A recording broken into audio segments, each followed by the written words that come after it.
सत श्री अकाल विद्यार्थियों। बेटे अज असी पोलीटिकल साइंस के लैक्चरस के दौरान एक भारत नाल सीधे तौर पर संबंधित शख्सियत के विचारां ते चानना पावांगे। जिवें कि तुसी सारे स्लाइड ते देख रहे हो बेटे, अज असी करांगे गांधीवाद या जिसनों असी कह सकते हाँ political ideas of Mahatma Gandhi. सब तो पहला मैं तुहानूं ये दसना चाहांगी कि तुहाडे सिलेबस दे विच मार्क्सवाद, उदारवाद अते गांधीवाद ये तीन वाद तुहाडे सिलेबस विच हन बच्चे, जिन्हां विचों दो वाद तुसी कर चुके हो, उदारवाद अते मार्क्सवाद। ते तुहानूं हुण तक पता लग गया होएगा कि वाद हुंदा की है। वाद तो भाव है किसी दी खास विचारधारा। हरेक दे विचार क्योंकि अलग अलग हुंदे ने, किसे दे नाल मिल भी सकते हैं या नहीं भी मिल सकते। जे आपां सिख धर्म की गल करिए तो गुरु नानक देव जी की सिख धर्म की विचारधारा अलग सी। गुरु नानक देव जी के सोचण का ढंग अलग सी। गुरु गोबिंद सिंह जी की विचारधारा चाहे सेम विचारधारा है पर उस दे विच काफ़ी ज़्यादा चेंजिस सन। सो विचारधारा तो भाव हुंदा है किसी खास मनुख दे विचार या उन्हां दी कुछ सार। सो विद्यार्थियों, सब तो पहला जदों अज आपां गांधीवाद करांगे तो जिवें कि तुसी सारे जानते हो कि महात्मा गांधी साडे भारत की वो शख्सियत होए ने जिन्हां नूं भारत दे आज़ाद कराउण दा सन्मान प्राप्त है। सो महात्मा गांधी बारे राष्ट्रपिता होने के नाते तुसी सारे जानते हो। महात्मा गांधी दे आम विचार जां उन्हां दे राजनीतिक विचार अज असीं हुण तुहाडे नाल सांझे करांगे। सब तो पहले बच्चे तुहाडे लई आएगी महात्मा गांधी दी जीवनी। याद रखना, जीवनी दे उत्ते तुहानूं पेपर दे विच एक अंक दे बड़े प्रश्न पूछे जाते हैं। एक अंक दे प्रश्न मैक्सीमम जीवनी दे विच्चों पूछे जाते हैं। सो तुसी बहुत ईजी है, तुहानूं पता भी है। जस्ट मैं रिपीट कर रही हाँ कि महात्मा गांधी जी का जन्म 2 अक्तूबर 1869 पोरबंदर गुजरात विखे होया।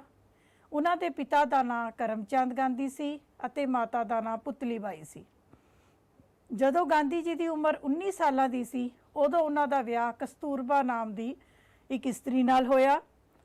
1893 तो लैके 1914 तक दक्षिणी अफ्रीका विच गांधी जी ने रंग भेद की नीति के खिलाफ संघर्ष किया।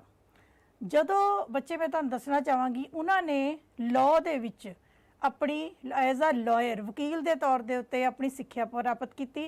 उस तो बाद वो दक्षिणी अफ्रीका गए। दक्षिणी अफ्रीका विच गांधी जी ने उत्थे रंग भेद की नीति नूं देखिया। उन्होंने उत्थे महसूस किया कि उत्थे दे काले लोकां दे नाल किन्ना दुर्व्यवहार किया जाता है। देश काले लोकां दा सी, मालक काले लोग सन, बट उसके बावजूद उन्हां दे नाल दुर्व्यवहार रंग भेद की नीति की जा रही सी। सो गांधी जी ने इस दे खिलाफ काफ़ी संघर्ष किया। पर जदों गांधी जी अपने देश विच वापस आए तो उन्होंने की देखा कि मेरे अपने ही देश दे विच भी रंग भेद की नीति चल रही है। बेटे तुसीं जानते हो कि उस टाइम के उत्ते भारत अंग्रेज़ों के गुलाम सन और अंग्रेज़ लोग भारतीयों नाल दुर्व्यवहार किया जाता सी। वो भारतीयों नूं कई थावां दे उत्ते अंग्रेज़ों ने अपनियां कई थावां ते इत्थों तक लिखिया होया सी कि Indians and dogs are not allowed, कि भारती अते कुत्ते, देखो कुत्तियां दे बराबर वो भारतीयों नूं समझदे सन, इन्ना हीन समझदे सन कि वो अपनियां स्पैशल थावां ते भारतीयों दी अंदर आउणा भी बर्दाश्त नहीं करते सन। सो इदां दा समा भारत ने अपने गुलामी के समय ते देखिया होया है। सो गांधी जी जदों भारत आए उन्होंने अपने भारत के लिए संघर्ष करना शुरू किया। सो याद रखना है तुसी बेटे कि 1919 तो लैके 1948 गांधी जी की मौत के अंतले समय तक गांधी जी ने भारत की सुतंत्रता के लिए संघर्ष किया। कई अंदोलन चलाए, कई तरीके दीयां लहरां चलाइयां जिन्हां दा वर्णन असीं लैसन के दौरान करांगे। इत्थों तक के सुभाष चंद्र बोस जी जिहड़े साडे बहुत वड्डे क्रांतिकारी होए ने, विचारक होए ने, उन्होंने साडे नेता सुभाष चंद्र बोस जी ने गांधी जी के योगदान नूं देखते हुए गांधी जी नूं राष्ट्रपिता की उपाधि दी। ਸੋ ਇਹ ਵੀ ਤੁਹਾਡੇ ਇੱਕ ਅੰਕ ਦਾ ਪ੍ਰਸ਼ਨ ਆ ਸਕਦਾ ਹੈ ਕਿ ਗਾਂਧੀ ਜੀ ਨੂੰ ਰਾਸ਼ਟਰਪਿਤਾ ਦੀ ਉਪਾਧੀ ਕਿਸ ਨੇ ਦਿੱਤੀ? ਸੁਭਾਸ਼ ਚੰਦਰ ਬੋਸ ਜੀ ਨੇ ਦਿੱਤੀ। ਇਸ ਤੋਂ ਇਲਾਵਾ ਬੇਟੇ ਇੱਕ ਤੁਹਾਨੂੰ ਆਮ ਪ੍ਰਸ਼ਨ ਆਉਂਦਾ ਹੈ ਕਿ ਕਿਸ ਯੁੱਗ ਨੂੰ ਗਾਂਧੀ ਯੁੱਗ ਦਾ ਨਾਮ ਦਿੱਤਾ ਜਾਂਦਾ ਹੈ ਅਤੇ ਕਿਉਂ? ਉਹਦਾ ਬੱਚੇ ਤੁਹਾਡਾ ਜਵਾਬ ਹੈ ਕਿ 1919 ਤੋਂ ਲੈ ਕੇ 1947 ਤੱਕ ਆਜ਼ਾਦੀ ਦੇ ਸਮੇਂ ਤੱਕ ਮਹਾਤਮਾ ਗਾਂਧੀ ਜੀ ਭਾਰਤ ਦੀ ਰਾਜਨੀਤੀ ਤੇ ਅਤੇ ਭਾਰਤ ਦੇ ਸੁਤੰਤਰਤਾ ਸੰਗਰਾਮ ਤੇ ਬੁਰੀ ਤਰ੍ਹਾਂ ਛਾਏ ਰਹੇ। ਇਸੇ ਕਾਰਨ ਇਸ ਸਮੇਂ ਦੇ ਦੌਰਾਨ ਇਸ ਸਮੇਂ ਨੂੰ ਗਾਂਧੀ ਯੁੱਗ ਦਾ ਨਾਮ ਦਿੱਤਾ ਜਾਂਦਾ ਹੈ। याद रखना है 1919 तो लैके 1947 तक। अगली गल बड़ी दुखांत वापरिया 30 जनवरी 1948 ਨੂੰ कदों जदों नत्थू राम गौडसे नां दे एक व्यक्ति ने किसी कारण गांधी जी की गोलियां मार के हत्या कर दी। सो ये गांधी जी की बेटे जीवनी है, इंट्रोडक्शन भी कह सकते हाँ। ਇਹਦੇ ਵਿੱਚੋਂ जिन्ने पॉइंट्स मैं दिते ने मेरे हिसाब के नाल बेटे एक अद्धा क्वेश्चन तुहानूं पेपर दे विच जरूर आएगा। अगली गल हुण आपां डिस्कस करांगे गांधी जी के राजनीतिक विचारां उपर प्रभाव। इत्थे बच्चे मैं तुहानूं पहलां ये दसना चाहांगी कि भावें कोई भी व्यक्ति होवे, चंगा होवे जां माड़ा होवे, उसदे उत्ते जिवें दे उसदे विचार हन, जिवें दा उसदा जीवन है, उसदे उत्ते किसे ना किसे दा प्रभाव जरूर हुंदा है। शायद कई बार तुहानूं पता नहीं लगदा। तुसी किसी अध्यापक तो प्रभावित हो सकते हो, तुसी अपनी दादी तो हो सकते हो, तुसी अपनी माता तो हो सकते हो, तुसी किसी फिल्म तो हो सकते हो, तुसी किसी पुस्तक तो हो सकते हो। इसे तरीके दे नाल गांधी जी सानू सब नू पता है कि बड़े शांत प्रिय नेता सन, अहिंसा की पालना करने वाले सन। उन्हां दे जिद्दां दे विचार सन उन्हां दे उपर किस किस चीज़ का प्रभाव पिया। ये बच्चे तुहाडा 4 अंकां दा क्वेश्चन भी है। देखो ज्ञान दे नाल नाल असी पेपरां दी तैयारी भी करनी है। सो 4 अंकां विच भी प्रश्न आउंदा है अते इस पैराग्राफ दे विचों बच्चे तुहानूं 1 अंक दे भी काफ़ी प्रश्न आ जाते हैं। सो पहला प्रभाव गांधी जी दे उत्ते पिया बेटे धार्मिक ग्रंथां दा प्रभाव। धार्मिक ग्रंथ गांधी जी ने भगवत गीता, कुरान शरीफ, बाइबल, कई होर जैन अते बुद्ध धर्म के कई उन्होंने धार्मिक ग्रंथ पढ़े। उन्हां दी डीप स्टडी करन तो बाद उन्हां दियां चंगियां गल्लां दा आदर्शक नियमां दा प्रभाव गांधी जी के जीवन ते साफ नज़र आउंदा है। दूसरा, गांधी जी ने जॉन रस्किन की एक किताब, साडे भारत के थिंकर नहीं है, फॉरन के थिंकर ने जॉन रस्किन, उन्होंने बच्चे एक किताब लिखी सी अनटू द रेस्ट। इस किताब का नाम है अनटू द रेस्ट। ये बेटे अर्थ व्यवस्था संबंधी है, भाव देश की आर्थिक ढांचे नाल संबंधित सी।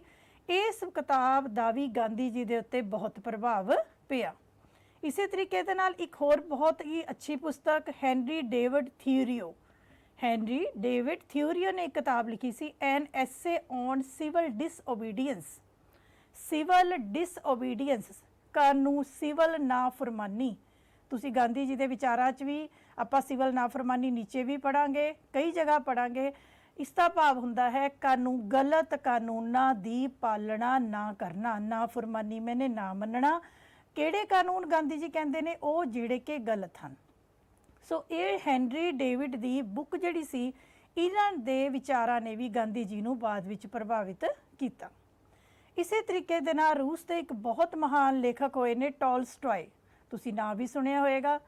उन्होंने एक किताब लिखी see the kingdom of God is within you.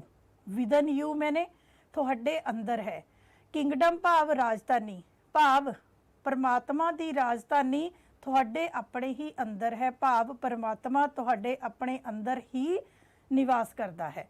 सो इस किताब का आत्मा परमात्मा दे नाल जो मनुख का मेल है, इस किताब का भी गांधी जी के उत्ते बहुत डूंगा प्रभाव पिया। इस तो इलावा गोपाल कृष्ण गोखले साडे भारत के बहुत महान नेता होए ने, संत नेता गोपाल कृष्ण गोखले। इन्हों गांधी जी के राजनीतिक गुरु का दर्जा भी दिता जाता है। देखो इत्थे मैं दसना चाहांगी कि 1 नंबर का प्रश्न आ जाता है कि गांधी के राजनीतिक गुरु कौन सन? तो बच्चे वो कौन सन? गोपाल कृष्ण गोखले। इस तो इलावा बाल गंगाधर तिलक। बेटे मैं तुहानूं दस्सा इत्थे जरूर दसांगी कि बाल गंगाधर तिलक भारत के क्रांतिकारी नेता होए ने, गर्म दल के नेता होए ने। ਜਦੋਂ ਕਿ ਗਾਂਧੀ ਜੀ ਬਿਲਕੁਲ ਸ਼ਾਂਤ ਪ੍ਰਿਆ ਸੀ, ਨਰਮ ਦਲ ਦੇ ਨੇਤਾ ਸੀ। ਪਰ ਦੋਨਾਂ ਦੇ ਰਸਤੇ ਅਲੱਗ ਹੋਣ ਦੇ ਬਾਵਜੂਦ ਵੀ ਤਿਲਕ ਜੀ ਦੀਆਂ ਕਾਫੀ ਵਿਚਾਰਾਂ ਦਾ ਪ੍ਰਭਾਵ ਗਾਂਧੀ ਜੀ ਉੱਤੇ ਪਿਆ, ਜਿਵੇਂ ਕਿ ਸਿਵਲ ਨਾਫਰਮਾਨੀ, ਅੰਗਰੇਜ਼ਾਂ ਨੂੰ ਸਹਿਯੋਗ ਨਾ ਦੇਣਾ ਅਤੇ ਕਈ ਲਹਿਰਾਂ ਗਾਂਧੀ ਜੀ ਨੇ ਤਿਲਕ ਤੋਂ ਪ੍ਰਭਾਵਿਤ ਹੋ ਕੇ ਚਲਾਈਆਂ। ਅਤੇ ਇਸ ਤੋਂ ਇਲਾਵਾ ਮੇਰੇ ਅਕੋਰਡਿੰਗ ਕਿ ਗਾਂਧੀ ਜੀ ਦੇ ਉੱਤੇ ਸਭ ਤੋਂ ਵੱਧ ਪ੍ਰਭਾਵ ਬਚਪਨ ਤੋਂ ਉਹਨਾਂ ਦੀ ਮਾਤਾ ਪੁਤਲੀ ਬਾਈ ਜੀ ਦਾ ਪਿਆ, ਕਿਉਂਕਿ ਮਾਂ ਦਾ ਪ੍ਰਭਾਵ ਪਹਿਲੇ ਨੰਬਰ ਦੇ ਉੱਤੇ ਬੱਚੇ ਦੇ ਉੱਤੇ ਪੈਣਾ ਸੁਭਾਵਿਕ ਹੁੰਦਾ ਹੈ। ਸੋ ਗਾਂਧੀ ਜੀ ਦੀ ਮਾਤਾ ਪੁਤਲੀ ਬਾਈ ਬਹੁਤ ਹੀ ਧਾਰਮਿਕ ਇਸਤਰੀ ਸਨ, ਉੱਚੇ ਆਦਰਸ਼ਾਂ ਵਾਲੇ ਇਸਤਰੀ ਸਨ। ਸੋ ਉਹਨਾਂ ਦਾ ਪ੍ਰਭਾਵ ਜੋ ਉਹਨਾਂ ਨੇ ਬਚਪਨ 'ਚ ਆਪਣੇ ਬੱਚੇ ਨੂੰ ਸਿੱਖਿਆ ਦਿੱਤੀ, ਉਹ ਵੀ ਗਾਂਧੀ ਜੀ ਦੇ ਵਿਚਾਰਾਂ ਦੇ ਉੱਤੇ ਸਾਫ਼ ਨਜ਼ਰ ਆਉਂਦਾ ਹੈ। ਸੋ ਬਹੁਤ ਹੀ ਈਜ਼ੀ ਪੁਆਇੰਟ ਹੈ, ਇਹਨੂੰ ਤੁਸੀਂ ਇੱਕ ਵਾਰੀ ਫੇਰ ਰਿਪੀਟ ਕਰ ਲੈਣਾ। ਅਗਲੀ ਗੱਲ, ਗਾਂਧੀ ਜੀ ਦੇ ਰਾਜਨੀਤਿਕ ਵਿਚਾਰਾਂ ਦੇ ਨੈਤਿਕ ਆਧਾਰ। ਗਾਂਧੀ ਜੀ ਦੇ ਰਾਜਨੀਤਿਕ ਵਿਚਾਰਾਂ ਦੇ, ਦੇਖੋ ਤੁਸੀਂ ਹੈਡਿੰਗ ਸਮਝੋ, ਆਪਾਂ ਨੇ ਕਰਨੇ ਗਾਂਧੀ ਜੀ ਦੇ ਰਾਜਨੀਤਿਕ ਵਿਚਾਰ ਨੇ, ਪਰ ਕਿਸੇ ਦੇ ਰਾਜਨੀਤਿਕ ਵਿਚਾਰ ਵੀ ਉਸ ਦੇ ਨੈਤਿਕ, ਉਹ ਆਮ ਤੌਰ ਤੇ ਮਨੁੱਖ ਕਿਵੇਂ ਦਾ ਹੈ, ਉਸ ਦਾ ਆਪਣਾ ਚਰਿੱਤਰ ਕਿਵੇਂ ਦਾ ਹੈ, ਉਸ ਦੀ ਬੇਸਿਕ ਜੋ ਹੈ ਮੁੱਢਲੇ ਸਿਧਾਂਤ ਕੀ ਹਨ, ਉਹ ਉਸ ਤੋਂ ਜ਼ਰੂਰ ਪ੍ਰਭਾਵਿਤ ਹੁੰਦੇ ਹਨ। ਸੋ ਬੱਚੇ, ਤੁਹਾਨੂੰ 4 ਅੰਕਾਂ ਦਾ ਪ੍ਰਸ਼ਨ ਆ ਜਾਂਦਾ ਹੈ। ਸੋ ਇਸ ਨੂੰ ਵੀ ਬੜੇ ਧਿਆਨ ਨਾਲ ਦੇਖਣਾ ਹੈ। ਗਾਂਧੀ ਜੀ ਦੇ ਰਾਜਨੀਤਿਕ ਵਿਚਾਰਾਂ ਦੇ ਨੈਤਿਕ ਆਧਾਰ ਮੈਂ ਇੱਥੇ ਤੁਹਾਨੂੰ ਦੱਸਣਾ ਚਾਹਾਂਗੀ ਕਿ ਜਿਵੇਂ ਕਾਰਲ ਮਾਰਕਸ, ਤੁਸੀਂ ਪੜ੍ਹਿਆ ਹੈ ਕਾਰਲ ਮਾਰਕਸ ਦੀ ਸਾਰੀ ਵਿਚਾਰਧਾਰਾ ਧਨ ਦੇ, ਭੌਤਿਕ ਵਸਤੂਆਂ ਦੇ, ਪਦਾਰਥ ਦੇ ਆਲੇ ਦੁਆਲੇ ਘੁੰਮਦੀ ਸੀ। ਕਾਰਲ ਮਾਰਕਸ ਨੇ ਸਾਰੀ ਫਿਲਾਸਫੀ ਮਜ਼ਦੂਰਾਂ ਦੇ, ਪੂੰਜੀਪਤੀਆਂ ਦੇ, ਧਨ ਦੇ ਆਲੇ ਦੁਆਲੇ ਹੀ ਚੱਲਦੀ ਰਹੀ। ਇਸੇ ਤਰੀਕੇ ਦੇ ਨਾਲ ਜੇ ਆਪਾਂ ਗਾਂਧੀ ਦੇ ਸਾਰੇ ਵਿਚਾਰਾਂ ਦਾ ਨਿਚੋੜ ਦੇਖੀਏ ਤਾਂ ਗਾਂਧੀ ਦੇ ਸਾਰੇ ਵਿਚਾਰਾਂ ਦੇ ਉੱਤੇ ਇੱਕ ਸੱਚ ਤੇ ਇੱਕ ਅਹਿੰਸਾ, ਇਹ ਦੋ ਗੱਲਾਂ ਦਾ ਪ੍ਰਭਾਵ ਤੁਹਾਨੂੰ ਹਰ ਜਗ੍ਹਾ ਨਜ਼ਰ ਆਉਂਦਾ ਹੈ। ਇੱਥੋਂ ਤੱਕ ਕਿ ਗਾਂਧੀ ਜੀ ਨੇ ਆਪਣੀ ਸਵੈ ਜੀਵਨੀ ਲਿਖੀ, ਜਿਸ ਦਾ ਨਾਮ ਰੱਖਿਆ ਸੱਚ ਨਾਲ ਮੇਰੇ ਤਜਰਬੇ, ਮਾਈ ਐਕਸਪੀਰੀਐਂਸਿਸ ਵਿਦ ਟਰੁਥ। ਇਹ ਦੇਖੋ ਫੋਟੋਗ੍ਰਾਫ ਵੀ ਹੈ ਉਹਨਾਂ ਦੀ ਬੁੱਕ ਦੀ, ਬਾਹਰਲੇ ਪੇਜ ਦੀ ਬੇਟੇ। ਸੋ ਗਾਂਧੀ ਜੀ ਸੱਚ ਦਾ ਪੱਲਾ ਨਹੀਂ ਛੱਡਣਾ ਚਾਹੁੰਦੇ ਸਨ। ਉਹਨਾਂ ਨੇ ਕਿਹਾ ਕਿ ਜਿਹੜਾ ਮਨੁੱਖ ਸੱਚ ਨੂੰ ਤਿਆਗ ਸਕਦਾ ਹੈ, ਉਹ ਵੱਡੀ ਤੋਂ ਵੱਡੀ ਕੁਰਬਾਨੀ ਆਪਣੇ ਦੇਸ਼ ਦੀ ਵੀ ਦੇ ਸਕਦਾ ਹੈ, ਆਪਣੇ ਪਰਿਵਾਰ ਦੀ ਵੀ ਦੇ ਸਕਦਾ ਹੈ। ਸੋ ਗਾਂਧੀ ਜੀ ਸੱਚ ਤੇ ਡਟੇ ਰਹੇ। ਉਹਨਾਂ ਨੇ ਇਸ ਗੱਲ ਦਾ ਸੰਦੇਸ਼ ਦਿੱਤਾ ਕਿ ਭਾਵੇਂ ਹਾਲਾਤ ਚੰਗੇ ਹੋਣ ਜਾਂ ਮਾੜੇ, ਸਾਨੂੰ ਕੁਝ ਪ੍ਰਾਪਤ ਹੋਵੇ ਜਾਂ ਨਾ ਪ੍ਰਾਪਤ ਹੋਵੇ, ਸਾਡਾ ਦੇਸ਼ ਆਜ਼ਾਦ ਹੋਵੇ ਜਾਂ ਨਾ ਹੋਵੇ, ਪਰ ਸਾਨੂੰ ਕਿਸੇ ਵੀ ਹਾਲਤ ਦੇ ਵਿੱਚ ਸੱਚ ਦਾ ਪੱਲਾ ਜ਼ਿੰਦਗੀ ਵਿੱਚ ਨਹੀਂ ਛੱਡਣਾ ਚਾਹੀਦਾ। ਦੂਸਰੀ ਗੱਲ, ਗਾਂਧੀ ਜੀ ਦੇ ਰਾਜਨੀਤਿਕ ਵਿਚਾਰਾਂ ਦਾ ਦੂਸਰਾ ਨੈਤਿਕ ਆਧਾਰ ਸੀ ਬੇਟੇ ਅਹਿੰਸਾ। ਇੱਕ ਮੈਂ ਇੱਥੇ ਦੱਸਣਾ ਚਾਹਾਂਗੀ, ਆਮ ਤੌਰ ਦੇ ਉੱਤੇ ਮੇਰੀ ਕਲਾਸ ਦੇ ਬੱਚੇ ਵੀ ਗਲਤੀ ਕਰਦੇ ਨੇ, ਹਿੰਸਾ ਅਤੇ ਅਹਿੰਸਾ ਸ਼ਬਦ ਇਕੱਠਾ ਕਰ ਦਿੰਦੇ ਨੇ। ਬੇਟੇ ਹਿੰਸਾ ਹੁੰਦਾ ਹੈ ਕਿਸੇ ਨੂੰ ਮਾਰਨਾ, ਅਹਿੰਸਾ ਹੁੰਦਾ ਹੈ ਕਿਸੇ ਨੂੰ ਨਾ ਮਾਰਨਾ। ਸੋ ਸੱਚ ਅਤੇ ਅਹਿੰਸਾ ਗੱਡੀ ਦੇ 2 ਪਹੀਏ ਨੇ ਗਾਂਧੀ ਜੀ ਦੇ ਅਨੁਸਾਰ। ਗਾਂਧੀ ਜੀ ਨੇ ਅਹਿੰਸਾ ਦਾ ਪਾਠ ਪੜ੍ਹਾਇਆ, ਔਰ ਗਾਂਧੀ ਜੀ ਦੀ ਅਹਿੰਸਾ ਦਾ ਮਤਲਬ ਕੀ ਸੀ? ਬਹੁਤ ਸੋਹਣਾ ਮੀਨਿੰਗ ਹੈ। ਉਹ ਕਹਿੰਦੇ ਕਿਸੇ ਨੂੰ ਨਾ ਮਾਰਨਾ। ਦੂਸਰੀ ਗੱਲ, ਕਿਸੇ ਬਾਰੇ ਬੁਰਾ ਸੋਚਣਾ ਵੀ ਨਹੀਂ। ਮਾਰਨਾ ਤਾਂ ਦੂਰ ਦੀ ਗੱਲ ਹੈ, ਜਦੋਂ ਕਹਿੰਦੇ ਅਸੀਂ ਕਿਸੇ ਬਾਰੇ ਬੁਰਾ ਸੋਚ ਵੀ ਲੈਂਦੇ ਹਾਂ ਤਾਂ ਸਮਝੋ ਉਹ ਵੀ ਇੱਕ ਤਰ੍ਹਾਂ ਦੀ ਹਿੰਸਾ ਹੈ। ਕਿਸੇ ਬਾਰੇ ਮਾੜੇ ਵਿਚਾਰ ਰੱਖਣੇ, ਜੇ ਤੁਹਾਡੇ ਮਨ ਦੇ ਵਿੱਚ ਕਿਸੇ ਪ੍ਰਤੀ ਈਰਖਾ ਆ ਗਈ, ਤੁਸੀਂ ਇੰਨਾ ਸੋਚ ਵੀ ਲਿਆ ਕਿ ਮੈਂ ਇਹਦੇ ਨਾਲ ਇਸ ਤਰ੍ਹਾਂ ਕਰਾਂਗਾ, ਮੈਂ ਇਹਨੂੰ ਮਜ਼ਾ ਚਖਾਵਾਂਗਾ, ਮੈਂ ਚਾਹੁੰਦਾ ਇਹਦਾ ਨੁਕਸਾਨ ਹੋਵੇ, ਜੇ ਤੁਸੀਂ ਨਹੀਂ ਵੀ ਕਰ ਰਹੇ, ਮਾੜਾ ਸੋਚ ਵੀ ਰਹੇ ਹੋ, ਗਾਂਧੀ ਜੀ ਕਹਿੰਦੇ ਨੇ ਇਹ ਸਭ ਵੀ ਕੀ ਹੈ? ਇੱਕ ਤਰ੍ਹਾਂ ਦੀ ਹਿੰਸਾ ਹੈ। ਗਾਂਧੀ ਜੀ ਦੇ 3 ਬੰਦਰ ਤੁਹਾਨੂੰ ਸਭ ਨੂੰ ਪਤਾ ਹੈ, ਬਹੁਤ ਫੇਮਸ ਨੇ।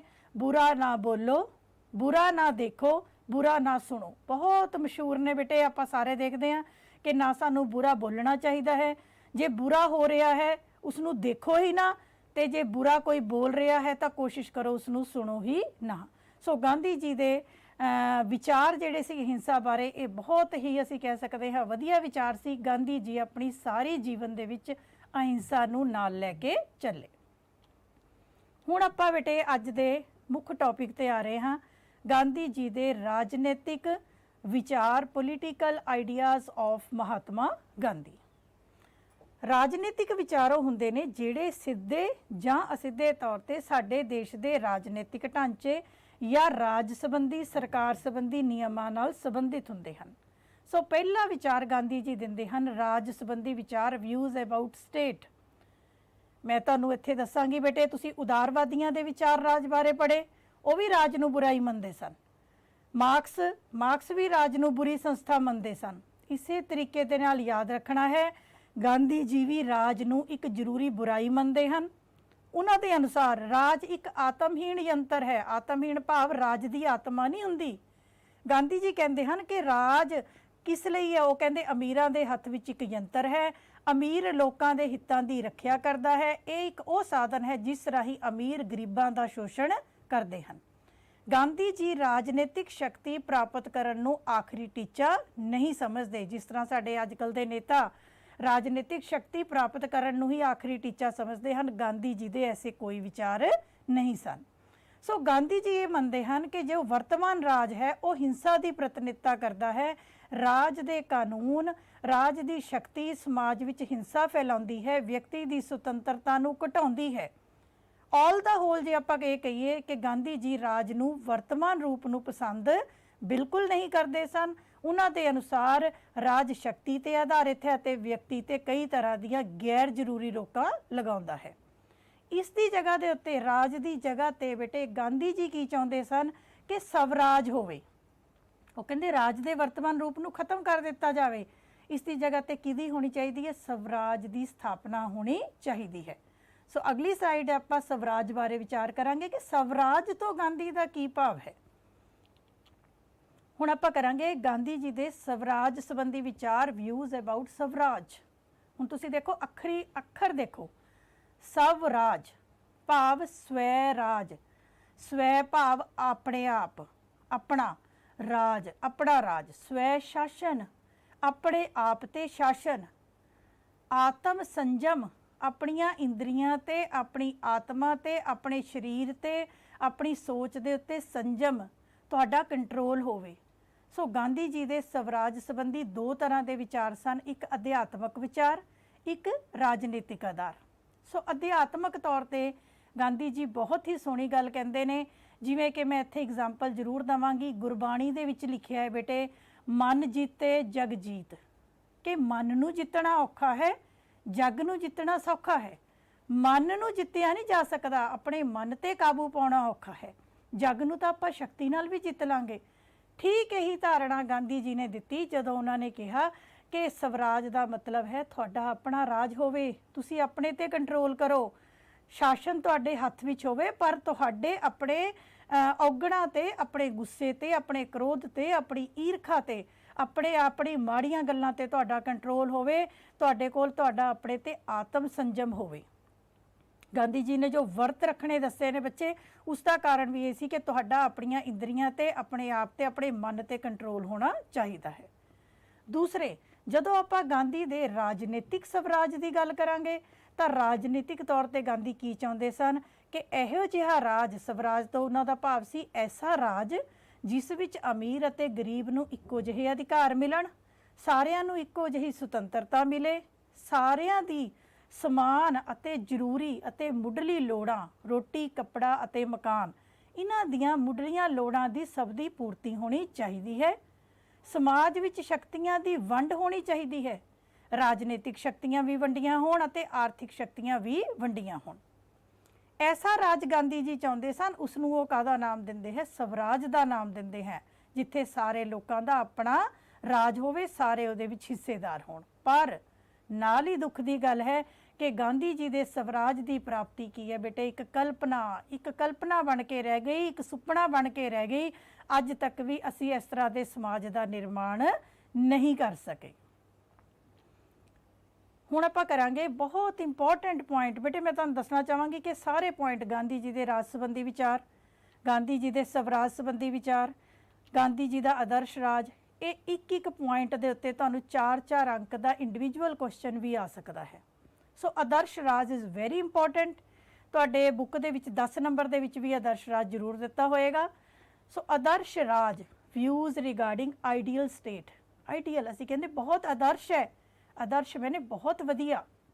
गांधी का सुपना सी, कार्ल मार्क्स की तरह गांधी जी ने भी सुपना देखा कि मेरे भारत दे विच एक आदर्श राज होवेगा। आदर्श राज बच्चे मैं तुहानूं हुण फिर दसना चाहांगी कि दो ही ਰਾਜਾਂ ਨੂੰ ਆਪਾਂ ਆਦਰਸ਼ ਰਾਜ ਹਜੇ ਤੱਕ ਮੰਨਿਆ ਹੈ। ਇੱਕ ਤਾਂ ਰਾਮ ਰਾਜ, ਜਦੋਂ ਕਹਿੰਦੇ ਰਾਮ ਭਗਵਾਨ ਦਾ ਅਯੋਧਿਆ ਵਿੱਚ ਰਾਜ ਸੀ, ਰਾਮ ਰਾਜ ਸੀ, ਸਾਰੇ ਲੋਕ ਬਹੁਤ ਸੁਖੀ ਸਨ, ਬਹੁਤ ਇਨਸਾਫ ਸੀ, ਬਹੁਤ ਨਿਆਂ ਸੀ, ਸ਼ਾਂਤੀ ਸੀ। ਦੂਸਰਾ ਮਹਾਰਾਜਾ ਰਣਜੀਤ ਸਿੰਘ ਜੀ ਦਾ ਰਾਜ, ਇਸ ਨੂੰ ਵੀ ਆਪਾਂ ਰਾਮ ਰਾਜ ਹੀ ਕਹਿ ਸਕਦੇ ਹਾਂ। ਸੋ ਗਾਂਧੀ ਜੀ ਵੀ ਚਾਹੁੰਦੇ ਸਨ ਕਿ ਭਾਰਤ ਵਿੱਚ ਇੱਕ ਆਦਰਸ਼ ਰਾਜ ਦੀ ਸਥਾਪਨਾ ਹੋਵੇ। ਹੁਣ ਦੇਖੋ ਆਦਰਸ਼ ਰਾਜ ਵਿੱਚ ਉਹ ਕੀ ਚਾਹੁੰਦੇ ਸਨ ਕਿ ਮੇਰੇ ਸੁਪਨਿਆਂ ਦਾ ਜੋ ਭਾਰਤ ਹੈ, ਆਦਰਸ਼ ਰਾਜ ਹੈ, ਉਹ ਕਿਵੇਂ ਦਾ ਹੋਵੇ। ਬਹੁਤ ਸੋਹਣੀ ਗੱਲ ਗਾਂਧੀ ਜੀ ਨੇ ਕਹੀ ਕਿ ਉਹ ਮੇਰਾ ਆਦਰਸ਼ ਰਾਜ ਸ਼ਕਤੀ ਤੇ ਆਧਾਰਿਤ ਨਾ ਹੋਵੇ, ਬਲਕਿ ਲੋਕਾਂ ਦੀ ਵੱਧ ਤੋਂ ਵੱਧ ਸੁਤੰਤਰਤਾ ਤੇ ਆਧਾਰਿਤ ਹੋਵੇ। ਅਗਲੀ ਗੱਲ ਗਾਂਧੀ ਜੀ ਕਹਿੰਦੇ ਹਨ ਕਿ ਮੇਰੇ ਆਦਰਸ਼ ਰਾਜ ਦੇ ਵਿੱਚ ਅਮੀਰ ਗਰੀਬ, ਊਚ ਨੀਚ, ਵੱਡੇ ਛੋਟੇ ਦੀ ਸ਼੍ਰੇਣੀਆਂ ਨਾ ਹੋਣ, ਸਾਰੇ ਬਰਾਬਰ ਹੋਣ, ਸਾਰੇ ਆਪਣੇ ਯੋਗਤਾ ਦੇ ਅਨੁਸਾਰ ਵਧੀਆ ਤਰੀਕੇ ਦੇ ਨਾਲ ਕੰਮ ਕਰਨ, ਸਾਰਿਆਂ ਨੂੰ ਵੱਧ ਤੋਂ ਵੱਧ ਸੁਤੰਤਰਤਾ ਦਿੱਤੀ ਜਾਵੇ, ਹਰ ਮਨੁੱਖ ਦਾ ਆਪਣੇ ਆਪ ਉੱਤੇ ਸੰਜਮ ਹੋਵੇ, ਆਪਣੇ ਆਪ ਤੇ ਕੰਟਰੋਲ ਹੋਵੇ, ਹਰ ਮਨੁੱਖ ਆਪਣੇ ਉੱਤੇ ਆਪ ਰਾਜ ਕਰੇ, ਬਿਲਕੁਲ ਵੀ ਕੋਈ ਗਲਤ ਕੰਮ ਨਾ ਕਰੇ।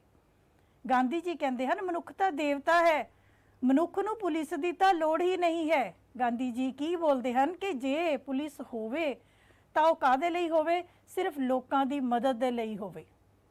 ਅਦਾਲਤਾਂ ਦੀ ਥਾਂ ਦੇ ਉੱਤੇ ਗਾਂਧੀ ਜੀ ਚਾਹੁੰਦੇ ਹਨ ਪੰਚਾਇਤਾਂ ਦੇ ਫੈਸਲੇ ਹੋਣ। ਛੋਟੀ ਛੋਟੀ ਸਮੱਸਿਆ ਹੋਵੇ, ਪੇਂਡੂ ਪੱਧਰ ਦੇ ਉੱਤੇ ਜੇ ਕੋਈ ਗੱਲਬਾਤ ਹੋ ਵੀ ਗਈ ਹੈ ਪਿੰਡ ਵਿੱਚ, ਮੁਹੱਲੇ ਵਿੱਚ, ਤਾਂ ਉਹ ਉੱਥੇ ਹੀ ਸੁਲਝਾ ਲਈ ਜਾਵੇ, ਉਸ ਨੂੰ ਅੱਗੇ ਨਾ ਲਿਜਾਇਆ ਜਾਵੇ। ਜੇਲ੍ਹਾਂ ਦੀ ਥਾਂ ਦੇ ਉੱਤੇ ਸੁਧਾਰ ਘਰ ਹੋਣ। ਬੜੀਆਂ ਅੱਛੀਆਂ ਗੱਲਾਂ ਕੀਤੀਆਂ ਨੇ ਉਹਨਾਂ ਨੇ ਕਿ ਜੇਲ੍ਹ ਨਾ ਹੋਏ, ਸਜ਼ਾ ਨਹੀਂ ਦੇਣਾ ਚਾਹੁੰਦੇ ਗਾਂਧੀ ਜੀ ਕਿਸੇ ਨੂੰ। ਇੱਥੋਂ ਤੱਕ ਕਿ ਜੇ ਅਸੀਂ ਪੜ੍ਹਿਆ ਹੈ ਕਿ ਜੇਕਰ ਗਾਂਧੀ ਜੀ ਦੇ ਕੋਈ ਵਿਦਿਆਰਥੀ, ਉਹਨਾਂ ਦੇ ਆਸ਼ਰਮ ਦਾ ਕੋਈ ਵਿਦਿਆਰਥੀ ਕੁਝ ਗਲਤ ਕਰਦਾ ਸੀ ਤਾਂ ਗਾਂਧੀ ਜੀ ਆਪਣੇ ਵਿਦਿਆਰਥੀ ਨੂੰ ਸਜ਼ਾ ਨਹੀਂ ਦਿੰਦੇ ਸਨ, ਬਲਕਿ ਉਹ ਉਸ ਦਿਨ ਆਪ ਭੁੱਖ ਹੜਤਾਲ ਕਰਦੇ ਸਨ, ਆਪਣੇ ਆਪ ਨੂੰ ਕਸ਼ਟ ਦਿੰਦੇ ਸਨ ਤਾਂ ਜੋ ਉਸ ਵਿਦਿਆਰਥੀ ਦੀ ਆਤਮਾ ਨੂੰ ਸਮਝਾਇਆ ਜਾ ਸਕੇ। ਪਰ ਬੜੇ ਦੁੱਖ ਦੀ ਗੱਲ ਹੈ ਕਿ ਜੇਕਰ ਅਸੀਂ ਅੱਜ ਅਜਿਹਾ ਕਰਨਾ ਚਾਹੀਏ, ਮੈਨੂੰ ਨਹੀਂ ਲੱਗਦਾ ਕਿ ਸ਼ਾਇਦ ਸਾਡੇ ਵਿਦਿਆਰਥੀਆਂ ਤੇ ਅਸਰ ਹੋਵੇਗਾ। ਤੁਸੀਂ ਵਿਦਿਆਰਥੀ ਹੋ, ਇਹ ਤੁਸੀਂ ਦੇਖੋ ਕਿ ਜੇਕਰ ਤੁਹਾਡੀ ਗਲਤੀ ਦੇ ਕਾਰਨ ਤੁਹਾਡਾ ਅਧਿਆਪਕ ਆਪਣੇ ਆਪ ਨੂੰ ਸਜ਼ਾ ਦੇ ਰਿਹਾ ਹੈ, ਕਸ਼ਟ ਦੇ ਰਿਹਾ ਹੈ, ਤਾਂ ਕੀ ਤੁਹਾਡੀ ਆਤਮਾ ਵੀ ਤੁਹਾਨੂੰ ਝੰਜੋਲੇਗੀ? ਸੋਚ ਕੇ ਦੇਖਣਾ। ਸੋ ਗਾਂਧੀ ਜੀ ਚਾਹੁੰਦੇ ਹਨ ਕਿ ਮੇਰੇ ਆਦਰਸ਼ ਸਮਾਜ ਦੇ ਵਿੱਚ ਆਰਥਿਕ ਅਤੇ ਰਾਜਨੀਤਿਕ ਸ਼ਕਤੀਆਂ ਦੀ ਵੰਡ ਹੋਈ ਹੋਵੇ, ਵੱਡੇ ਉਦਯੋਗਾਂ ਦੀ ਜਗ੍ਹਾ ਛੋਟੇ ਉਦਯੋਗ ਹੋਣ, ਧਾਰਮਿਕ ਸੁਤੰਤਰਤਾ ਹੋਵੇ, ਹਰ ਤਰ੍ਹਾਂ ਦੀ ਸੁਤੰਤਰਤਾ ਹੋਵੇ, ਵਧੀਆ ਚੀਜ਼ਾਂ ਹੋਣ। ਮੇਰਾ ਸਮਾਜ ਜੋ ਹੋਵੇ ਆਦਰਸ਼ ਹੋਵੇ, ਐਸਾ ਹੋਵੇ ਜੈਸਾ ਰਾਮ ਰਾਜ ਸੀ। ਪਰ ਫਿਰ ਮੈਂ ਦੱਸਣਾ ਚਾਹਾਂਗੀ ਕਿ ਦੁੱਖ ਦੀ ਗੱਲ ਹੈ ਕਿ ਗਾਂਧੀ ਦਾ ਆਦਰਸ਼ ਰਾਜ ਵੀ ਇੱਕ ਕਲਪਨਾ ਬਣ ਕੇ ਰਹਿ ਗਿਆ, ਉਹਨਾਂ ਦੇ ਸੁਪਨਿਆਂ ਦੇ ਵਿੱਚ ਗਾਂਧੀ ਜੀ ਦੇ ਨਾਲ ਹੀ ਚਲਾ ਗਿਆ। ਅੱਜ ਅਸੀਂ ਭਾਰਤ ਨੂੰ ਆਦਰਸ਼ ਰਾਜ ਤਾਂ ਕੀ, ਮੈਨੂੰ ਨਹੀਂ ਲੱਗਦਾ ਕਿ ਇੱਕ ਆਮ ਨਾਰਮਲ ਰਾਜ ਵੀ ਬਣਾ ਸਕੇ ਹਾਂ, ਪਰ ਗਾਂਧੀ ਜੀ ਦੇ ਸੁਪਨਿਆਂ ਦਾ ਆਦਰਸ਼ ਰਾਜ ਇਹੀ ਸੀ ਬੇਟੇ। ਅਗਲੀ ਗੱਲ, ਸੱਤਿਆਗ੍ਰਹਿ, ਵੈਰੀ ਇੰਪੋਰਟੈਂਟ ਕੁਐਸਚਨ। 10 ਅੰਕਾਂ 'ਚ ਆਉਂਦਾ ਹੈ, 4 ਅੰਕਾਂ ਵਿੱਚ ਆਉਂਦਾ ਹੈ, 1 ਅੰਕ ਦੇ ਵਿੱਚ ਸੱਤਿਆਗ੍ਰਹਿ ਦਾ ਅਰਥ ਬੜੀ ਵਾਰੀ ਪੁੱਛਿਆ ਜਾਂਦਾ ਹੈ, ਸ਼ਬਦੀ ਅਰਥ। ਸੋ ਸੱਤਿਆਗ੍ਰਹਿ ਦਾ ਸ਼ਬਦੀ ਅਰਥ ਹੈ, ਪਹਿਲਾਂ ਮੈਂ ਤੁਹਾਨੂੰ ਪੇਪਰ ਦੇ ਪੁਆਇੰਟ ਆਫ ਵਿਊ ਤੋਂ ਦੱਸਦਾ ਕਿ ਸੱਤਿਆਗ੍ਰਹਿ ਦਾ ਸ਼ਬਦੀ ਅਰਥ ਹੈ ਸੱਚ ਲਈ ਤਪੱਸਿਆ ਜਾਂ ਸੱਚ ਤੇ ਡਟੇ ਰਹਿਣਾ। ਮੈਂ ਤੁਹਾਨੂੰ ਸ਼ੁਰੂ ਵਿੱਚ ਕਰਾਇਆ ਸੀ ਜਦੋਂ ਆਪਾਂ ਗਾਂਧੀ ਦੇ ਰਾਜਨੀਤਿਕ ਵਿਚਾਰਾਂ ਦੇ ਨੈਤਿਕ ਆਧਾਰ ਕੀਤੇ ਸੀ ਕਿ ਗਾਂਧੀ ਜੀ ਸੱਚ ਦਾ ਪੱਲਾ ਕਦੇ ਵੀ ਨਹੀਂ ਛੱਡਣਾ ਚਾਹੁੰਦੇ। ਸੋ ਗਾਂਧੀ ਜੀ ਕਹਿੰਦੇ ਹਨ ਕਿ ਮਨੁੱਖ ਦੀ ਨੂੰ ਸੱਚ ਤੇ ਡਟੇ ਰਹਿਣਾ ਚਾਹੀਦਾ ਹੈ, ਸੱਚ ਲਈ ਤਪੱਸਿਆ ਕਰਨੀ, ਸੱਚ ਦੀ ਭਾਲ ਕਰਨੀ, ਸੱਚ ਦੇ ਨਾਲ ਖੜਨਾ, ਇਹੀ ਮਨੁੱਖ ਦੀ ਜ਼ਿੰਦਗੀ ਦਾ ਉਦੇਸ਼ ਹੋਣਾ ਚਾਹੀਦਾ ਹੈ। ਸੋ ਸੱਤਿਆਗ੍ਰਹਿ ਸੰਬੰਧੀ ਗਾਂਧੀ ਜੀ ਕਹਿੰਦੇ ਹਨ ਕਿ ਝੂਠ ਨੂੰ ਸੱਚ ਨਾਲ, ਦੇਖੋ ਆਮ ਵੀ ਤੁਸੀਂ ਬਣਾ ਕੇ ਲਿਖ ਸਕਦੇ ਹੋ, ਝੂਠ ਨੂੰ ਸੱਚ ਨਾਲ, ਅਨਿਆਂ ਨੂੰ ਨਿਆਂ ਨਾਲ। ਜੇ ਕੋਈ ਅਨਿਆਏ ਕਰ ਵੀ ਰਿਹਾ ਹੈ ਪਰ ਤੁਸੀਂ ਨਿਆਂ ਕਰਨਾ ਹੈ, ਜੇ ਕੋਈ ਨਫ਼ਰਤ ਕਰ ਵੀ ਰਿਹਾ ਹੈ ਤਾਂ ਤੁਸੀਂ ਪਿਆਰ ਕਰਨਾ ਹੈ। ਦੇਖੋ ਕਿੰਨੇ ਉਹਨਾਂ ਦੇ ਵਿਚਾਰ ਆਦਰਸ਼ਵਾਦੀ ਨੇ। ਹਿੰਸਾ ਨੂੰ ਅਹਿੰਸਾ ਨਾਲ, ਜੇ ਕੋਈ ਹਿੰਸਾ ਕਰ ਰਿਹਾ ਹੈ, ਤੁਸੀਂ ਗਾਂਧੀ ਜੀ ਬਾਰੇ ਬੜੇ ਇੱਕ ਅਸੀਂ ਆਮ ਸ਼ਬਦ ਸੁਣੇ ਨੇ ਕਿ ਗਾਂਧੀ ਜੀ ਦੇ ਅਨੁਸਾਰ ਜੇ ਉਹ ਕਹਿੰਦੇ ਨੇ ਤੁਹਾਡੀ ਇੱਕ ਗੱਲ ਤੇ ਕੋਈ ਥੱਪੜ ਮਾਰਦਾ ਹੈ ਤਾਂ ਦੂਸਰੀ ਗੱਲ ਅੱਗੇ ਕਰ ਦੋ ਵੀ ਲੈ ਇੱਧਰ ਵੀ ਮਾਰ ਲੈ। ਉਹ ਇਸ ਦੇ ਪਿੱਛੇ ਉਹਨਾਂ ਦਾ ਉਦੇਸ਼ ਸੀ ਕਿ ਉਹ ਆਪ ਰਿਅਲਾਈਜ਼ ਕਰੇਗਾ, ਆਪ ਦੇਖੇਗਾ ਕਿ ਮੈਂ ਕਿੰਨਾ ਗਲਤ ਕਰ ਰਿਹਾ ਹਾਂ, ਮੈਂ ਗਲਤ ਕਰ ਰਿਹਾ ਹਾਂ, ਪਰ ਇਹ ਅੱਗੋਂ ਗਲਤ ਨਹੀਂ ਕਰ ਰਿਹਾ। ਪਰ ਬੇਟੇ ਇਹ ਤਾਂ ਹੀ ਸੰਭਵ ਹੈ ਜੇ ਅੱਜ ਦੇ ਮਨੁੱਖ ਦੀ ਆਤਮਾ ਜਿਉਂਦੀ ਹੋਵੇ। ਅਦਰਵਾਈਜ਼ ਜੇ ਤੁਸੀਂ ਅਨਿਆਂ ਸਹਿਣਾ ਸ਼ੁਰੂ ਕਰ ਦਿਓ ਤੇ ਲੋਕ ਅਨਿਆਂ ਕਰਦੇ ਵੀ ਚਲੇ ਜਾਂਦੇ ਨੇ। ਪਰ ਗਾਂਧੀ ਜੀ ਨੇ ਕੀ ਕਿਹਾ ਕਿ ਸੱਤਿਆਗ੍ਰਹਿ ਤੋਂ ਮੇਰਾ ਭਾਵ ਹੈ ਝੂਠ ਨੂੰ ਸੱਚ ਨਾਲ, ਅਨਿਆਂ ਨੂੰ ਨਿਆਂ ਨਾਲ, ਨਫ਼ਰਤ ਨੂੰ ਪਿਆਰ ਨਾਲ ਅਤੇ ਹਿੰਸਾ ਨੂੰ ਅਹਿੰਸਾ ਨਾਲ ਜਿੱਤਣਾ। ਦੂਸਰੀ ਗੱਲ, ਵਿਰੋਧੀ ਅਤੇ ਅਤਿਆਚਾਰੀ ਨੂੰ ਨਹੀਂ ਬਲਕਿ ਕਿਹਨੂੰ ਕਸ਼ਟ ਦੇਣਾ ਹੈ? ਖੁਦ ਨੂੰ ਕਸ਼ਟ ਦੇਣਾ ਹੈ। ਆਪਣੇ ਆਪ ਨੂੰ ਕਸ਼ਟ ਦੇ ਲਓ ਆਪਣੇ ਆਪ ਤੇ। ਇਸੇ ਕਰਕੇ ਗਾਂਧੀ ਜੀ ਕਦੇ ਮਰਨ ਵਰਤ ਤੇ ਬੈਠਦੇ ਸੀ, ਕਦੇ ਭੁੱਖ ਹੜਤਾਲ ਕਰਦੇ ਸੀ, ਕਦੇ ਮੌਨ ਵਰਤ ਧਾਰਨ ਕਰਦੇ ਸੀ। ਉਹ ਆਪਣੇ ਆਪ ਨੂੰ ਕਸ਼ਟ ਦਿੰਦੇ ਸੀ। ਇਹ ਆਤਮਕ ਹਥਿਆਰ ਹੈ। ਗਾਂਧੀ ਜੀ ਦੇ ਅਨੁਸਾਰ ਸੱਤਿਆਗ੍ਰਹਿ ਇੱਕ ਆਮ ਬੰਦਾ ਨਹੀਂ ਕਰ ਸਕਦਾ। ਇਹ ਉਹੀ ਬੰਦਾ ਕਰ ਸਕਦਾ ਹੈ ਜਿਹੜਾ ਆਤਮਕ ਤੌਰ ਤੇ ਬਹੁਤ ਸਟਰੋਂਗ ਹੁੰਦਾ ਹੈ। ਬੇਟੇ ਮੈਂ ਇੱਥੇ ਦੱਸਣਾ ਚਾਹਾਂਗੀ ਕਿ ਮੈਂ ਕਲਾਸ ਵਿੱਚ ਵੀ ਗੱਲ ਕਰਦੀ ਹਾਂ ਕਿ ਕੀ ਗੁਰੂ ਅਰਜਨ ਦੇਵ ਜੀ ਨੂੰ ਤੱਤੀ ਤਵੀ ਤੱਤੀ ਨਹੀਂ ਲੱਗੀ ਹੋਣੀ? ਲੱਗੀ ਹੀ ਨਹੀਂ ਹੋਣੀ। ਕੀ ਅਸੀਂ ਕਹਿ ਸਕਦੇ ਹਾਂ ਕਿ ਸਾਡੇ ਸਾਹਿਬਜ਼ਾਦੇ, ਸਾਡੇ ਗੁਰੂ ਤੇਗ ਬਹਾਦਰ ਜੀ, ਕੀ ਉਹ ਆਪਣੀ ਰੱਖਿਆ ਨਹੀਂ ਕਰ ਸਕਦੇ ਸੀ? ਕੀ ਉਹਨਾਂ ਦੀ ਸ਼ਹੀਦੀ ਜ਼ਰੂਰੀ ਸੀ? ਨਹੀਂ। ਇਹ ਚੀਜ਼ਾਂ, ਉਹ ਲੋਕ ਆਤਮਕ ਤੌਰ ਤੇ ਇੰਨੇ ਜ਼ਿਆਦਾ ਸਟਰੋਂਗ ਸੀ ਕਿ ਉਹ ਦੁੱਖ ਨੂੰ ਵੀ ਦੁੱਖ ਨਹੀਂ ਸਮਝਿਆ। ਉਹਨਾਂ ਨੇ ਉਸ ਨੂੰ ਵੀ ਪਰਮਾਤਮਾ ਦਾ ਭਾਣਾ ਸਮਝਿਆ। ਇਹ ਆਤਮਕ ਹਥਿਆਰ ਹੈ। ਗਾਂਧੀ ਜੀ ਦੇ ਅਨੁਸਾਰ ਸੱਤਿਆਗ੍ਰਹਿ ਦੀ ਪਾਲਣਾ ਕੋਈ ਕਮਜ਼ੋਰ ਵਿਅਕਤੀ ਨਹੀਂ ਕਰ ਸਕਦਾ। ਕਮਜ਼ੋਰ ਸਰੀਰਕ ਕਮਜ਼ੋਰ ਨਹੀਂ ਬਲਕਿ ਆਤਮਕ ਪੱਖੋਂ ਜਿਹੜਾ ਬੰਦਾ ਬੜਾ ਸਟਰੋਂਗ ਹੈ, ਕੋਈ ਭਗਤੀ ਸ਼ਕਤੀ ਕਰਨ ਵਾਲਾ ਬੰਦਾ ਹੈ, ਸੱਚੀ ਮੁੱਚੀ ਦਾ ਅੰਦਰੂਨੀ ਤੌਰ ਤੇ ਜਿਹੜਾ ਸ਼ੀਸ਼ੇ ਦੀ ਤਰ੍ਹਾਂ ਨਿਰਮਲ ਹੈ, ਉਹੀ ਵਿਅਕਤੀ ਸੱਤਿਆਗ੍ਰਹਿ ਦੀ ਪਾਲਣਾ ਕਰ ਸਕਦਾ ਹੈ। ਤੁਸੀਂ ਦੇਖੋ ਸਾਨੂੰ ਕੋਈ ਥੋੜੀ ਜਿਹੀ ਗੱਲ ਕਹੇ ਉਦੋਂ ਹੀ ਸਾਨੂੰ ਗੁੱਸਾ ਆ ਜਾਂਦਾ ਹੈ। ਸੋ ਬਹੁਤ ਔਖਾ ਹੈ ਇਸ ਤਰ੍ਹਾਂ ਦਾ ਬਣਨਾ। ਪਰ ਗਾਂਧੀ ਜੀ ਨੇ ਸੱਤਿਆਗ੍ਰਹਿ ਦਾ ਇਹੀ ਅਰਥ ਦਿੱਤਾ ਹੈ। ਸੱਤਿਆਗ੍ਰਹਿ ਦੀਆਂ ਵਿਧੀਆਂ ਦੀ ਆਪਾਂ ਗੱਲ ਕਰੀਏ, ਨੋਟ ਕਰ ਲਓ ਬੇਟੇ। 4 ਅੰਕਾਂ ਦੇ ਵਿੱਚ ਵੀ ਆਂਦਾ ਹੈ, 1 ਅੰਕ 'ਚ ਵੀ ਆਂਦਾ ਹੈ ਕਿ ਗਾਂਧੀ ਜੀ ਸੱਤਿਆਗ੍ਰਹਿ ਤੇ ਜਦੋਂ ਸੱਤਿਆਗ੍ਰਹਿ ਅੰਦੋਲਨ ਚਲਾਇਆ ਉਸ ਵੇਲੇ ਉਹ ਕਿਹੜੀਆਂ ਵਿਧੀਆਂ ਚਾਹੁੰਦੇ ਸਨ, ਕਿਹੜੇ ਤਰੀਕੇ ਆਪਾਂ ਵਰਤੀਏ। ਨੰਬਰ 1, ਅਸਹਿਯੋਗ, ਭਾਵ ਅੰਗਰੇਜ਼ਾਂ ਨੂੰ ਕਹਿਣਾ ਕੁਛ ਨਹੀਂ ਪਰ ਉਹਨਾਂ ਨੂੰ ਸਹਿਯੋਗ ਦੇਣਾ ਬੰਦ ਕਰ ਦਿਓ। ਉਹਨਾਂ ਦੀਆਂ ਬੜੀਆਂ ਚੀਜ਼ਾਂ ਨੂੰ ਯੂਜ਼ ਕਰਨਾ ਬੰਦ ਕਰ ਦਿਓ, ਉਹਨਾਂ ਦਾ ਸਾਥ ਦੇਣਾ ਬੰਦ ਕਰ ਦਿਓ, ਉਹਨਾਂ ਦੀਆਂ ਉਪਾਧੀਆਂ ਨੂੰ ਲੈਣਾ ਬੰਦ ਕਰ ਦਿਓ। ਹੜਤਾਲ ਕਰਨੀ ਹੈ ਸ਼ਾਂਤੀਪੂਰਨ ਢੰਗ ਨਾਲ, ਧਰਨੇ ਕਰਨੇ ਹਨ ਸ਼ਾਂਤੀਪੂਰਨ ਢੰਗ ਨਾਲ। ਬਾਈਕਾਟ ਮੈਨੇ ਨਹੀਂ ਮਿਲਣਾ ਵਰਤਣਾ, ਅਸੀਂ ਤੁਹਾਡੇ ਨਾਲ ਬਾਈਕਾਟ ਕਰਦੇ ਹਾਂ। ਬਾਈਕਾਟ ਕਰਨਾ ਹੈ ਅੰਗਰੇਜ਼ਾਂ ਦੀਆਂ ਬਣੀਆਂ ਹੋਈਆਂ ਚੀਜ਼ਾਂ ਦਾ। ਇਸੇ ਕਰਕੇ ਗਾਂਧੀ ਜੀ ਨੇ ਕਿਹਾ ਸੀ ਚਰਖੇ ਤੋਂ ਆਪਣਾ ਸੂਤ ਬਣਾਓ, ਆਪਣੇ ਕੱਪੜੇ ਆਪ ਬਣਾਓ, ਅੰਗਰੇਜ਼ੀ ਸਮਾਨ ਨੂੰ ਖਤਮ ਕਰੋ, ਉਸ ਦਾ ਬਾਈਕਾਟ ਕਰੋ, ਅੰਗਰੇਜ਼ਾਂ ਦਾ ਸਮਾਨ ਵਿਕਣਾ ਬੰਦ ਹੋ ਜਾਏਗਾ, ਆਪੇ ਵਾਪਸ ਜਾਣਗੇ। ਅਤੇ ਵਰਤ ਰੱਖਣਾ ਮੈਂ ਤੁਹਾਨੂੰ ਪਹਿਲਾਂ ਦੱਸਿਆ ਹੈ ਕਿ ਵਰਤ ਰੱਖਣ ਤੋਂ ਗਾਂਧੀ ਦਾ ਭਾਵ ਸੀ ਆਤਮ ਸੰਜਮ, ਆਪਣੇ ਆਪ ਤੇ ਕੰਟਰੋਲ ਕਰਨਾ, ਆਪਣੀ ਆਤਮਾ ਦੇ ਉੱਤੇ ਜਿੱਤ ਪ੍ਰਾਪਤ ਕਰਨਾ। ਤੇ ਇੱਕ ਹੋਰ ਬਹੁਤ ਕ੍ਰਿਟੀਕਲ ਜਿਹੇ ਵਿਚਾਰ ਨੇ ਗਾਂਧੀ ਜੀ ਦੇ, ਉਹ ਹੈ ਬੇਟੇ ਹਿਜਰਤ ਦਾ ਤੁਹਾਡੀ ਬੁੱਕਸ ਵਿੱਚ ਤੁਹਾਨੂੰ ਕਿਤੇ ਵੀ ਅਰਥ ਨਹੀਂ ਦਿੱਤਾ ਹੋਏਗਾ। ਮੈਂ ਦੱਸਣਾ ਚਾਹਾਂਗੀ ਇੱਥੇ ਕਿ ਹਿਜਰਤ ਤੋਂ ਗਾਂਧੀ ਦਾ ਭਾਵ ਸੀ ਆਪਣੇ ਸਥਾਨ ਨੂੰ ਛੱਡ ਕੇ ਚਲੇ ਜਾਣਾ। ਕੀ ਮਤਲਬ? ਗਾਂਧੀ ਜੀ ਕਹਿੰਦੇ ਕਿ ਜੇ ਦੁਸ਼ਮਣ ਤੁਹਾਡੇ ਘਰ ਦੇ ਉੱਤੇ ਕਬਜ਼ਾ ਕਰ ਲੈਂਦਾ ਹੈ ਤਾਂ ਉਸ ਨੂੰ ਸਮਝਾਓ, ਉਸ ਨੂੰ ਹਰ ਤਰ੍ਹਾਂ ਦੀ ਦਲੀਲ ਦਿਓ, ਉਸ ਨੂੰ ਆਪਣਾ ਦੇਸ਼ ਛੱਡਣ ਦੇ ਲਈ ਕਹੋ, ਆਪਣਾ ਘਰ ਛੱਡਣ ਲਈ ਕਹੋ। ਪਰ ਜੇ ਉਹ ਨਹੀਂ ਜਾਂਦਾ ਉਸ ਕੇਸ ਵਿੱਚ ਵੀ ਤੁਸੀਂ ਹਿੰਸਾ ਦੀ ਵਰਤੋਂ ਨਹੀਂ ਕਰਨੀ, ਤੁਸੀਂ ਆਪਣੇ ਘਰ ਨੂੰ ਛੱਡ ਕੇ, ਤੁਸੀਂ ਉਸ ਸਥਾਨ ਨੂੰ ਛੱਡ ਕੇ ਚਲੇ ਜਾਓ। ਸੋ ਦਿਸ ਇਜ਼ ਹਿਜਰਤ। ਸੋ ਗਾਂਧੀ ਜੀ ਕਹਿੰਦੇ ਹਨ ਕਿ ਸੱਤਿਆਗ੍ਰਹਿ ਸੰਬੰਧੀ ਇਹ ਸਾਰੀਆਂ ਵਿਧੀਆਂ ਦੀ ਵਰਤੋਂ ਆਪਾਂ ਨੇ ਕਰਨੀ ਹੈ। ਸੋ ਸੱਤਿਆਗ੍ਰਹਿ ਦਾ ਸ਼ਬਦੀ ਅਰਥ, ਸੱਤਿਆਗ੍ਰਹਿ ਕੀ ਹੁੰਦਾ ਹੈ, ਸੱਤਿਆਗ੍ਰਹਿ ਦੀ ਪਾਲਣਾ ਕੌਣ ਕਰ ਸਕਦਾ ਹੈ ਅਤੇ ਸੱਤਿਆਗ੍ਰਹੀ ਨੂੰ ਕਿਹੜੀਆਂ ਵਿਧੀਆਂ ਦੀ ਕਿਵੇਂ ਵਰਤੋਂ ਕੀਤੀ ਜਾਣੀ ਹੈ। ਇਹ ਇੱਕ ਅਧਿਆਤਮਕ ਹਥਿਆਰ ਹੈ ਜਿਸ ਨਾਲ ਬੁਰੇ ਦੀ ਆਤਮਾ ਨੂੰ ਝੰਜੋਲਿਆ ਜਾ ਸਕਦਾ ਹੈ, ਹਿਲਾਇਆ ਜਾ ਸਕਦਾ ਹੈ, ਜਗਾਇਆ ਜਾ ਸਕਦਾ ਹੈ। ਅਗਲਾ ਵਿਚਾਰ ਹੈ ਬੇਟੇ ਗਾਂਧੀ ਜੀ ਦਾ ਉਦੇਸ਼ ਅਤੇ ਸਾਧਨ, ਐਂਡਸ ਐਂਡ ਮੀਨਸ। ਬਹੁਤ ਬਹੁਤ ਬਹੁਤ ਸੋਹਣਾ ਵਿਚਾਰ, ਬਹੁਤ ਮੈਨੂੰ ਵਧੀਆ ਲੱਗਦਾ ਹੈ ਵਿਚਾਰ। ਗਾਂਧੀ ਜੀ ਦਾ ਵਿਚਾਰ ਸੀ ਕਿ ਚੰਗੇ ਉਦੇਸ਼ਾਂ ਦੀ ਪ੍ਰਾਪਤੀ ਕੇਵਲ ਚੰਗੇ ਸਾਧਨਾਂ ਰਾਹੀਂ ਸੰਭਵ। ਕਿ ਜੇ ਤੁਹਾਡਾ ਉਦੇਸ਼ ਵਧੀਆ ਹੈ, ਤੁਸੀਂ ਆਜ਼ਾਦੀ ਪ੍ਰਾਪਤ ਕਰਨਾ ਚਾਹੁੰਦੇ ਹੋ, ਤੁਸੀਂ ਚਾਹੁੰਦੇ ਹੋ ਅਸੀਂ 70% 75% ਮਾਰਕਸ ਲਈਏ, ਤਾਂ ਉਹਦੇ ਲਈ ਤੁਹਾਡੇ ਸਾਧਨ, ਮਿਹਨਤ ਹੋਣੀ ਚਾਹੀਦੀ ਹੈ, ਨਕਲ ਨਹੀਂ, ਗਲਤ ਸਾਧਨ ਨਹੀਂ।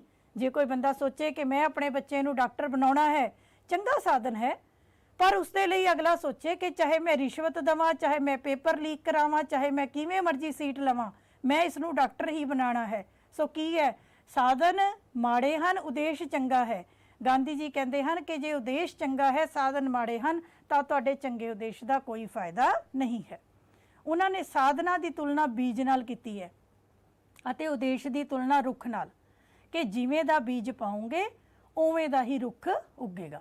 इत्थे बेटे मैं फिर गुरबाणी च उदाहरण देना चाहांगी कि टुंडे दाख बिजोरियां किकर बीजे जट, साडी गुरबाणी च लिखिया होया है कि ए जट तू ये तो कदे संभव नहीं हो सकता। की मतलब कि जिवें दा बीज असी बोवांगे, जिवें दे असी कर्म करांगे, कल नूं सानूं उवें दे ही कर्म दा फल भोगना पवेगा। चंगा बीजांगे चंगा कट्टांगे, माड़ा बीजांगे माड़ा कट्टांगे। सो गांधी जी के अनुसार जे उदेश वधिया है तो इसलिए साधन भी वधिया होने चाहिए हैं। इसलिए गांधी जी कहते हैं कि आज़ादी के वधिया उदेश की प्राप्ति लई आपां हिंसक साधना की वरतों नहीं करनी, बल्कि प्यार मुहब्बत के नाल दलीलों के नाल ही आपां ने आज़ादी प्राप्त करनी है। सो ये विचारां नूं बेटे कोशिश करो अपनी जिंदगी दे विच भी इन्हां नूं शामिल करन दी। सुतंत्रता संबंधी गांधी जी के विचार ने। गांधी जी व्यक्ति की सुतंत्रता नूं राष्ट्र की सुतंत्रता तो भी उपर मनते हैं। उन्हां दा विचार सी कि व्यक्ति नूं सुतंत्र होना चाहिए है, राज भी व्यक्ति की सुतंत्रता नूं घटाउंदा है। इसे कारण गांधी जी राज दे भी वर्तमान रूप के खिलाफ सन।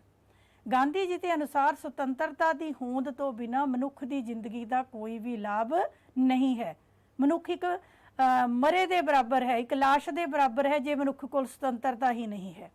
सो कहते हैं कि राष्ट्र की सुतंत्रता बहुत जरूरी है। कोई राष्ट्र गुलाम नहीं बनना चाहता, राष्ट्र सुतंत्र होना चाहिए है, पर इस दे नाल नाल राष्ट्र तो पहला ही व्यक्ति नूं भी सुतंत्र होना चाहिए है। लोकतंत्र संबंधी गांधी जी के विचार ने कि लोकतंत्र विच विकेंद्रीकरण होवे। विकेंद्रीकरण तो भाव है बेटे वंडिया होना। नोट कर लो। सो गांधी जी चाहते सन आर्थिक शक्तियां भी, धन की भी समान वंड होवे अते राजनीतिक शक्तियां भी वंडियां होण।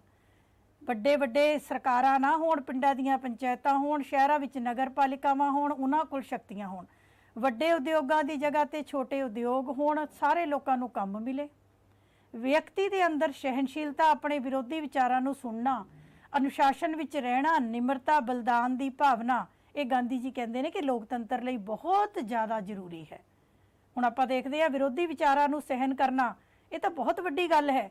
सो साडे अजकल दे नेता एक दूसरे दे उत्ते असीं देखिआ चिक्कड़ उछालते रहंदे ने, सच नूं सच नहीं सुनना चाहुंदे ना कहना चाहुंदे ने। सो बेटे ये जे अजिहा लोकतंत्र गांधी जी कदे भी नहीं चाहुंदे सन। उन्हां दे अनुसार लोकतंत्र दे विच जे वोट दा हक भी दिता जावे तो उस व्यक्ति नूं दिता जावे जिहड़ा व्यक्ति अपने हत्थ नाल कीरत कर रहा है। गांधी जी हत्थ कीरत ते भी बहुत स्ट्रैस दिंदे ने कि हर मनुख नूं हत्थ नाल काम करना चाहिए है। सो राजनीतिक शक्ति वंडी होवे, आर्थिक शक्ति वंडी होवे, सारे लोग समान होण, सुतंत्र होण, ऐसा लोकतंत्र गांधी जी बनाउणा चाहुंदे सन। अगला विचार है धर्म अते राजनीति, रिलीजन एंड पॉलिटिक्स। देखो दो अलग अलग चीज़ां ने, धर्म अते राजनीति। जे तुसीं मेरे विचार पुछो तो अज भारत दे विच, भारत दी राजनीति दे विच जिन्नियां समस्यावां आ रहीआं ने उन्हां विचों 80% समस्यावां धर्म नाल संबंधित आ रहीआं हन। धर्म, गांधी जी का विचार सी कि धर्म अते राजनीति एक दूजे दे नाल नाल चलदे हन। राजनीति दे विच धर्म दा होना बहुत जरूरी है। उन्हां दा विचार सी कि धर्म तो भाव हिंदू धर्म, जैन धर्म, सिख धर्म, बुद्ध धर्म नहीं, बल्कि सांझे धर्मां दे नियमां तो है। धर्म की सच्चाई, ईमानदारी, प्यार, मुहब्बत, बलिदान, अच्छियां गल्लां, नैतिक गुण, इन्हां नूं गांधी जी ने धर्म का नाम दिता है।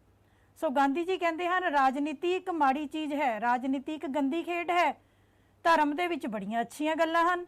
जेकर कहते धर्म राजनीति दे विच प्रवेश कर जाएगा तो वह राजनीति की गंदगी नूं भी दूर कर सकता है। कार्ल मार्क्स याद कराना चाहांगी तुहानूं।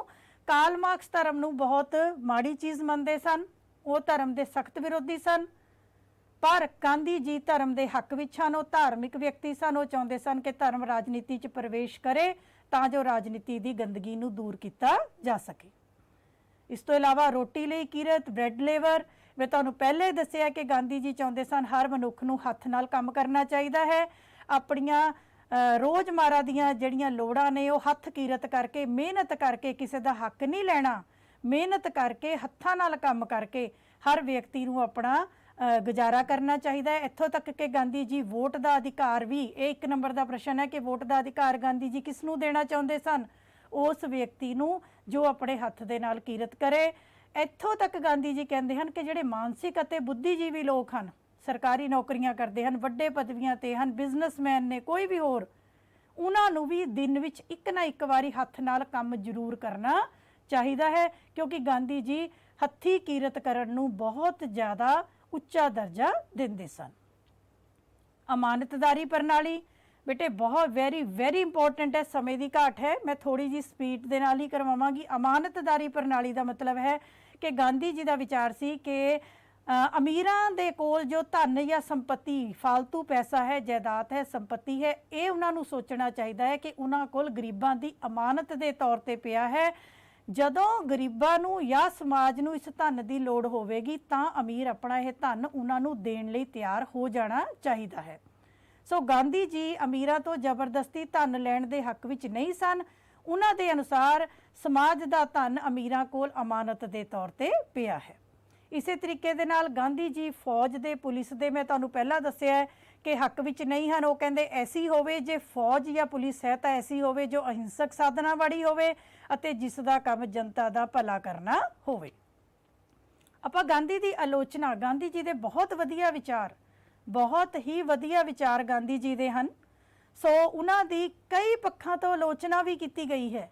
उहदा की कारण है कि नंबर एक, गांधी जी ने मनुख नूं देवता मान लिया है।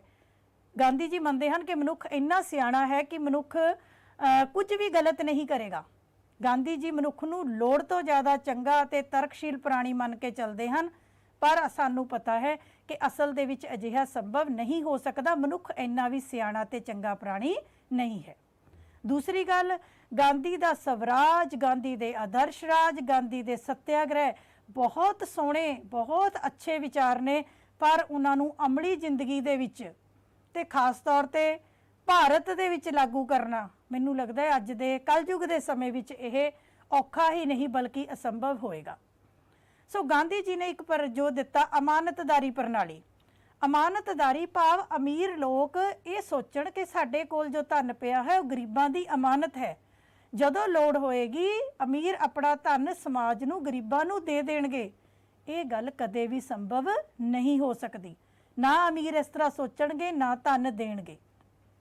सो ऑल दा होल असीं यही कहना चाहुंदे हां कि गांधी जी दे विचार आदर्शवादी हन, बहुत वधिया हन, सुणन च बहुत वधिया हन, देखण च बहुत वधिया हन, पर इन्हां नूं लागू करना बहुत ही औखा है। इन्नी अहिंसा, जिन्नी अहिंसा की गांधी जी मंग करते हैं कि तुहाडे ते कोई जो मर्जी करी जे, तुसी अगों शांत रहना है, चुप रहना है, तुसी कोई विरोध नहीं करना, तुसी उन्हें अगों रिएक्ट नहीं करना।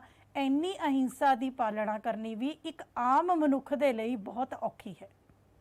तो निचोड़ के तौर पर मैं तुहानूं दसांगी कि दुख की गल है कि गांधी जी दे अपने देश भारत विच ही, जिन्हों असी राष्ट्रपिता कहने हाँ, उस पिता की असी एक भी गल साडे भारत ने पल्ले नहीं बन्नी।